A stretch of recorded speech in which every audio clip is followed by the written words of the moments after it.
सर्वसामान्य माणसाची ताकद काय असते ते दाखवून दिलेलं आहे आणि त्याबद्दल मी संपूर्ण सर्वसामान्य नागरिकांचं अभिनंदन करतो.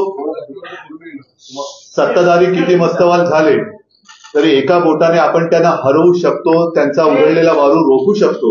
ह्याच देशातल्या तमाम जनतेने अख्ख्या जगाला दाखवून दिलेलं. त्याच्याबद्दल मला नक्कीच अभिमान आहे आणि आनंद आहे. इंडिया अलायन्सची उद्या दिल्लीमध्ये बैठक होती आहे, तुम्ही स्वतः उपस्थित राहणार आहात का आणि काय निर्णय घेण्यात येईल? आता काय बैठकीच्या आधी निर्णय कसा सांगू?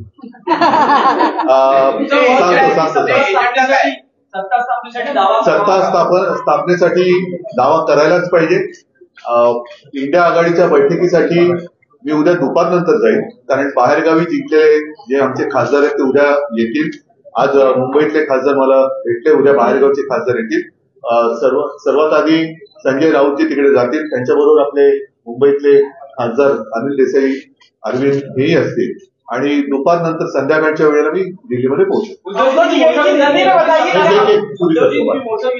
सत्ता स्थापनेचा दावा करायलाच हवा, पण सत्ता स्थापनेचा दावा करताना पंतप्रधान पदाचा चेहरा कोण असेल याविषयी त्याच्याबद्दलच उद्या बैठक होईल. आणि एक गोष्ट मी पहिल्या दिवसापासून सांगतो आहे, इंडिया आघाडी म्हणून आम्ही जेव्हा एक आघाडी तयार केली त्यावेळेला सर्वप्रथम आमच्यापैकी कोणीही आपण स्वतः पंतप्रधान पदासाठी इच्छुक आहे या मताचं नाही. देशातली लोकशाही वाचवली पाहिजे, देशातलं संविधान वाचवलं पाहिजे आणि हुकुमशाहीपासून देशाला वाचवलं पाहिजे. ही एक आमची पहिली एकत्र येण्यामागची भावना होती. तीच भावना आजही कायम आहे. उद्या सर्वांच्या मताने इंडिया आघाडीचा नेता ठरवला जाईल पंतप्रधान पदासाठी आणि आम्ही सर्व सोबत असू.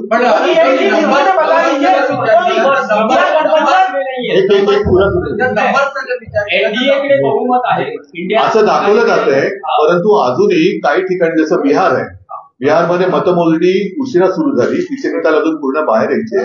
आणखीनही काही ठिकाणी छोटे जे घटक पक्ष आहेत त्यांना संपर्क सुरू आहे. एकूणच काय की ह्या जुलूम जबरदस्तीला सगळे जे कंटाळलेले आणि चिडलेले पक्ष आहेत, अपक्ष आहेत, हे इंडिया आघाडीमध्ये एकवटतील आणि हे पुन्हा एकदा जुलूम जबरदस्तीचं सरकार येऊ देणार नाही याची खात्री घेतली. नितीश कुमार आणि चंद्रबाबू नायडू हे तुमच्याबरोबर येऊ शकतात का? काही बोलणी सुरू आहेत का? त्यांच्याबद्दल त्यांच्याशी काँग्रेसकडनं म्हणा मित्रांकडनं म्हणा बोलणी सुरू आहे. परत एकदा सांगतो की चंद्रबाबू नायडूंना सुद्धा भाजप सरकारने काही कमी त्रास दिला नव्हता, नितीशना सुद्धा काही कमी त्रास दिला नाही. तर पुन्हा त्रास हवा का हा एक प्रश्न आहे. आणि मला खात्री आहे की एकदा हे गेलेले सरकार उंबरठ्यावर जे आहे ते उंबरठ्यावर बाहेर काढण्यासाठी सगळे जे यांच्या जुलूम जबरदस्तीला चिडलेले आणि कंटाळलेले लोक आहेत ते इंडिया आघाडीत येतील.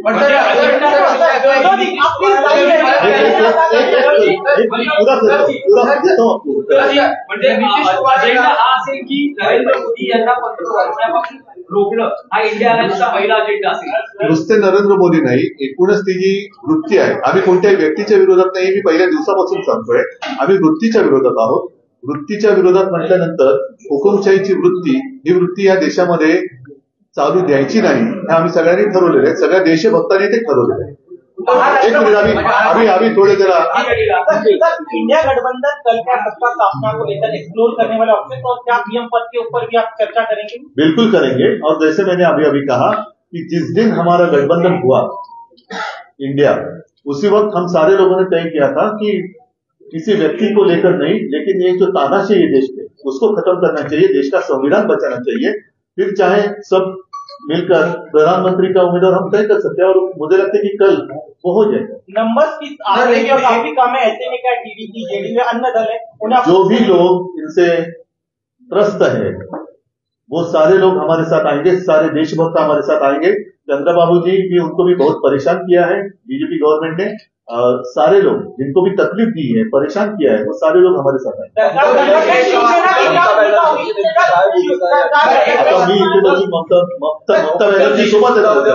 ममता बॅनर्जी आमच्या सोबत आहे. ममता बॅनर्जी पण सोबत आहे. पण मी तुम्हाला सांगतो, ममता बॅनर्जींना सुद्धा खूप छळलेलं आहे. या छळवणुकीपासून सगळे लोक आता कंटाळलेत आणि चिडले की एवढा तुम्ही त्रास कसा देऊ शकता. एक लोकशाही म्हटल्यानंतर, राजकारण म्हटल्यानंतर कोणी विरोधात असू शकतं, कोणी सोबत येऊ शकतं, पण तो जीवघेणा विरोध असता कामा नये. सुडाचं राजकारण होता कामा नये. सुडाच्या राजकारणाला जे त्रासलेले सुडाच्या राजकारणाने ते सगळे देशभक्त इंडिया आघाडीचे। सरकार गठन में शिवसेना की क्या भूमिका होगी? आप लोग मैंने जो बात कही उसमें और अलग भूमिका बताई। आप खुद भी अन्य दलों से बातचीत जरूर करूंगा। मेरी और ममता दीदी की बात हुई है और सारे लोग साथ थे और साथ रहेंगे। महाराष्ट्र में आज जो निकाल आया है एमबीए को जितनी सीटें मिली है 2019 से मुकाबले में काफी ज्यादा है, कैसे इसको देखते? एमबीए महाराष्ट्र का रिजल्ट तो अच्छा ही है, लेकिन मुझे और कुछ सीटों की अपेक्षा थी, जरूरत थी। 2-4 सीट्स वैसे तो मुझे जितने हमने लड़ी थी 48, तो 48 के 48 हमें जीतना चाहिए था।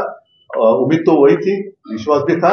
ठीक है, कुछ जगह लग रहा है कि कुछ गड़बड़ हुई है क्या, ऐसे आशंका आ सकती है। उत्तर पश्चिम मध्ये आता जेव्हा 47 मोजणी करण्यात आली, अमोल कीर्तीकर यांचा पराभव झाला। अमोल कीर्तीकरांचा अजून पराभव जाहीर झालेला नाही, कारण तिकडे नक्की गडबड आहे। आम्ही विचार करतोय कदाचित ती निवडणूकच आम्ही चॅलेंज देऊ निवडणुकीला, कारण एकूणच गडबड घोटाळा दिसतोय तिकडे। पहिल्यांदा ईव्हीएम मध्ये काय मतमोजणी झाली व पोस्टरमध्ये काय, तर आम्ही अजून तिकडे तो विषय सुरू आहे, पण बहुतेक आम्ही ती निवडणूक चॅलेंज करू। उद्धव ठाकरे समाधानी आहेत का ज्या प्रकारे महाराष्ट्रात जागा महाविकास? नाही, मला तर 48च्या 48 पाहिजे होत्या। मला तर 48च्या 48 पाहिजे होत्या। काही ठिकाणी ठाणे असेल किंवा कोकण असेल, ठाणे आणि कोकण, मला नाही वाटत कोकण हा शिवसेनेपासून माझ्यापासून कोणी तोडू शकतो। त्याच्यामुळे कोकणचा पराभव अनाकलनीय आहे आणि नक्कीच क्लेशकारक आहे, पण कोकणी माणूस असा कधी दगा देऊ शकत नाही। मला नाही वाटत तिकडे लोकांनी शिवसेनेच्या विरोधात मतदान, काहीतरी असू शकेल गडबड, बघायला लागेल। अयोध्या में बीजेपी की हार हुई है, प्रधानमंत्री वहां गए थे, राम मंदिर का बड़ा प्रधानमंत्री जी जहां जहां गए, महाराष्ट्र में जहां जहां आए थे वो सारी जगह हार गए, और इसलिए मैं मेरी पब्लिक मीटिंग में कह रहा था कि प्रधानमंत्री जी और आने चाहिए महाराष्ट्र में। उन्होंने हर एक जगह पर मीटिंग ली होती तो हमारे लिए काफी अच्छा काम, हमारा प्रचार वही कर रहे थे। उद्धवजी, सांगलीमध्ये काँग्रेसने आपल्या उमेदवारासाठी काम केलं नाही असं दिसतंय। विशाल पाटील यांचा विजय झालेला आहे, तर सांगलीच्या बाबतीत तुमचं काय मत आहे? सांगलीच्या बाबतीमध्ये उघड उघड दिसतंय आघाडीचा धर्म पाळला गेला की नाही पाळला गेला बघतोय, आणि त्यानुसार आमची पुढची पावलं ठरतील। महाविकासमध्ये स्वागत केलं जाईल विशाल पाटील? नाही, बघू ना आता काय होते त्याच्यावर। उद्धव जी, पिछले 2.5 वर्षों में जब से आपकी पार्टी चुनी गई या नाम चुना गया, पार्टी का चुनाव चिन्ह है, तब से लेके अब तक का जो यात्रा कैसे रही, किस तरह की जीत की अपेक्षा जो है बीजेपी की तरफ से कहा जाता है ये संभव नहीं है, लेकिन वो करके दिखाया।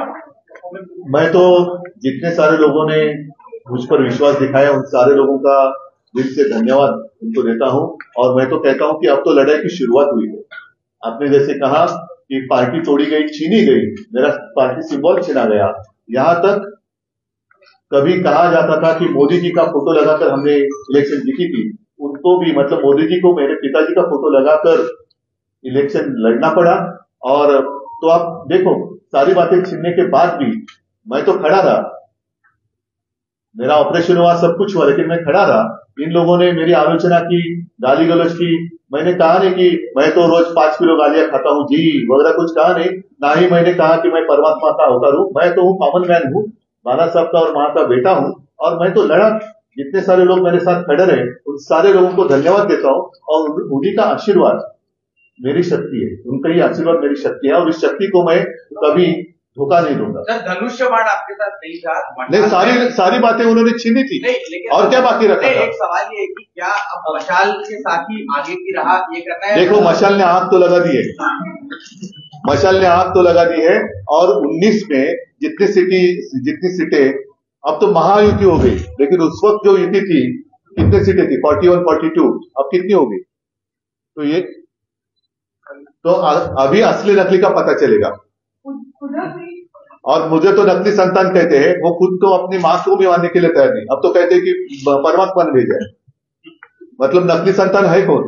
नाही, उद्धवजी, तुमच्या नेत्यांची जशी अन्य पक्षाच्या नेत्यांची बोलणी सुरू आहे, तशीच भाजप आणि मोदी विरुद्धही चंद्रबाबू नायडू आणि असतील, जरूर करावी त्यांनी, पण माझा प्रश्न हाच आहे की पुन्हा बोलणी कशासाठी करताय? पुन्हा छळाला? म्हणजे आम्ही सुद्धा त्यांच्यासोबत होतो, तरी सुद्धा त्यांनी आमच्या लोकांच्या मागे ईडी, इन्कम टॅक्स, सीबीआय आमच्याकडनं गद्दार फोडून घेतले, त्यांना उमेदवारी दिली, त्यांच्या प्रचारासाठी मोदी स्वतः आले। आता पुन्हा तोच सगळा प्रकार, त्याचाच तोच अनुभव चंद्रबाबू पुन्हा घेतील असं तुम्हाला म्हणायचं का? ज्यांच्या ज्यांच्यावरती धाडी टाकल्या, ज्यांच्या ज्यांच्यावरती दंडेलशाही वापरली, त्यांनी यंत्रणांचा दुरुपयोग केला, तो दुरुपयोग पुन्हा होण्यासाठी मोदींना पाठिंबा देणार का चंद्रबाबू? हा प्रश्न आहे. ट्विट केलेलं आहे, दुसऱ्यांदा मोदी पंतप्रधान आता होणार आहे, जनतेचा धन्यवाद वगैरे त्यांनी व्यक्त केला. आता जर का सामान्य माणूस असतं मोदीजी, तर आपण असं म्हटलं असतं की देव त्यांचं भलं करू, पण ते स्वतः देव म्हटलं तर कोण त्यांचं भलं करू मला काय बोलता येत नाही.